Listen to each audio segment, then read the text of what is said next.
Recording in progress.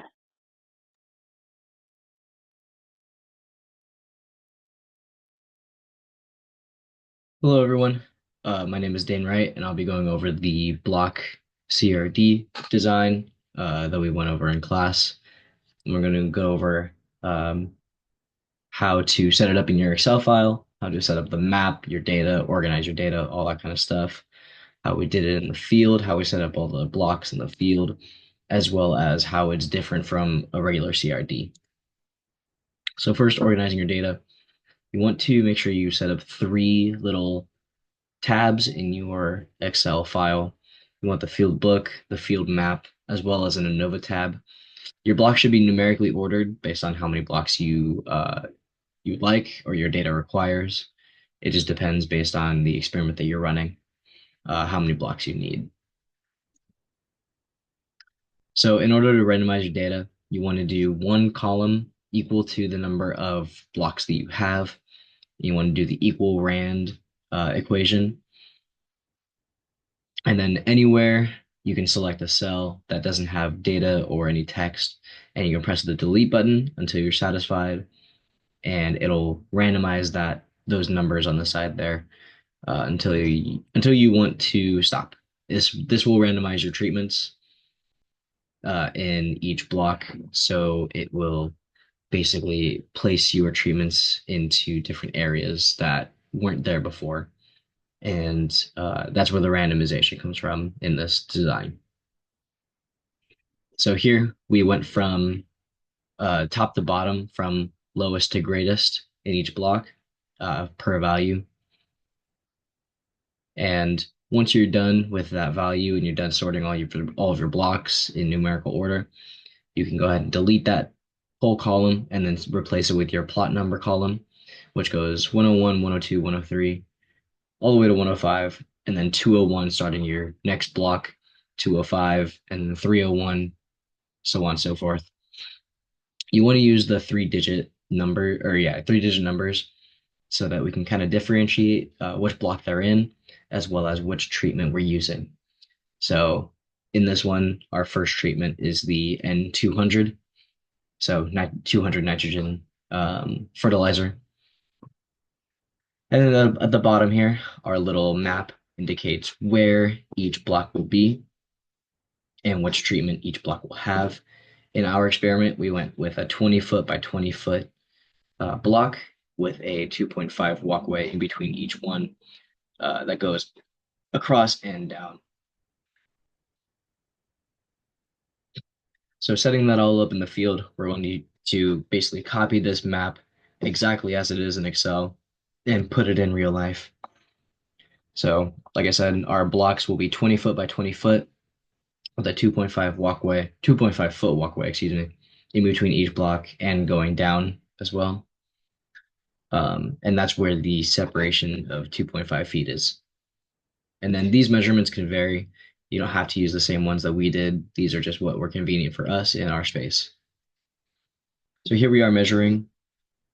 The person here has the flag at the 0 foot mark, and then the lady at the end is planting flag at the 20-foot mark so that we know exactly how far we're going and where we can spray paint so that we can remove this measurement or this measuring tape and just go based on what we see on the field. So here's a full row of blocks here. We have 101, 102, 103 going all the way down. And then this is basically a picture of the full length of the blocks. So they can be pretty expensive. They go even behind this picture a little bit. So definitely make sure you have enough space. And based on the number of blocks that you're using, you may want to decrease or increase the uh, what's it called? The dimensions of your blocks. So here, assigning each block, you want to make sure that you assign your treatments with your uh, identification, your plot. So here, our 105 plot was our treatment A, and then our 101 was our treatment B. These are just kind of examples. Each one has a different treatment, and each one was randomized via the little random assortment that we did before. So here we are spray painting. You want to try and use as little spray paint as possible because it is very expensive. So here we have labeled block 1 via B1. And then this is our little 2.5-foot walkway. I think it was a little small for what we were doing. So in the future, if we replicate this, we probably want to make that a little larger, and then our blocks probably a little smaller too. We had some space, but I think 20 feet was still a lot more. What is that, 400 square feet? So I think it was a lot of space for what we were trying to do.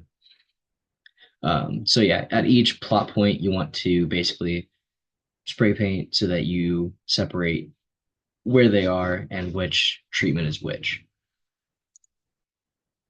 So when you're collecting your data, you want to try and set up your blocks so that you have a 100 block going left to right or forward, whatever direction you're going. And then when you go to the end of the block, you want to be able to go downwards and then start collecting from the next set so that you don't have to walk all the way back through the 100 block and then down to the 200 block. It's just a little bit more efficient that way. And then you don't have to record what we recorded, which was basically fruit weight. You can record the length of the plants, the vigor, which is like the greenness or the color. You can dig up the plant and you can measure the root length as well. Whatever you like to, based on your experiment, whatever you would like to, record. And then the method I was talking about before is the snake method, where you're basically snaking through your blocks instead of going all the way across and all the way back and then all the way down. It's a lot more efficient that way. So when you're interpreting your data, you want to set it up left to right along with your blocks and your treatments, and then you can sort them via blocks and what's it called? Treatments as well. And then it'll reorder your data based on that. So you can literally just click and drag your data into its respective block and its treatment as well. Well, the treatment should already be set up, but it'll put it in the correct block if you do it that way. And this will be in your Innova tab in your Excel sheet. And like I said, data can span from whatever you like. It doesn't matter. As long as your experiment is done correctly, it'll record whatever you like. So creating your Innova table, it's actually very intuitive with Excel. You want to hit the little data analysis option in the data tab. And then you can press this little arrow where it says input range, and then you can select your whole data sheet, your whole table. And if you have labels like I do here, block 1 through 4, and then N0 through 200, you want to click that little labels button, which is very important. You can do it without labels, but you can only select the data, and then you want to turn that button off as well. And then your output range should be anywhere close to the table, but I don't think it should be on it because it will probably be very disorganized and cover up a lot of data, probably. I haven't tried it myself, but I imagine it wouldn't end too well. So when you're doing this, you want to do a two-factor without replication, basically data.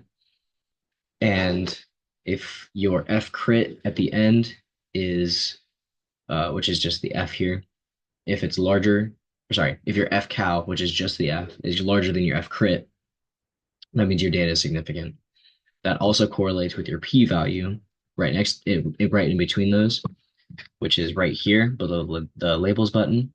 If it's smaller than 0.05, that means your data is significant.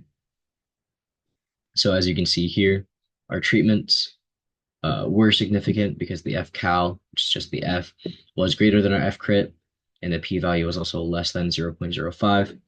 And then our blocks were not because the F cal was larger than the F crit, and then our p-value was also larger than 0.05. So in the first case, we want to reject the null hypothesis. And then the second, we want to fail to reject the null hypothesis. So comparing the block CRD with just the regular CRD is pretty simple. Essentially, the CRD should not have this little block row, which accounts for one less data set that you need to fill out with the CRD. Whereas with the BCRD, you do need the block row, which is, I believe, this AB source here, and that'll account for one extra data point that you need to collect, hence making it a two-factor data set instead of just the one factor that we used for the CRD. And then keep in mind that CRD also has fewer residual degrees of freedom, and the BCRD accounts for variability due to blocks. That's where our randomization kicks in. So yeah, that concludes my presentation. Thank you guys for watching. I hope you learned something new. And if you didn't, then good on you. Thank you guys.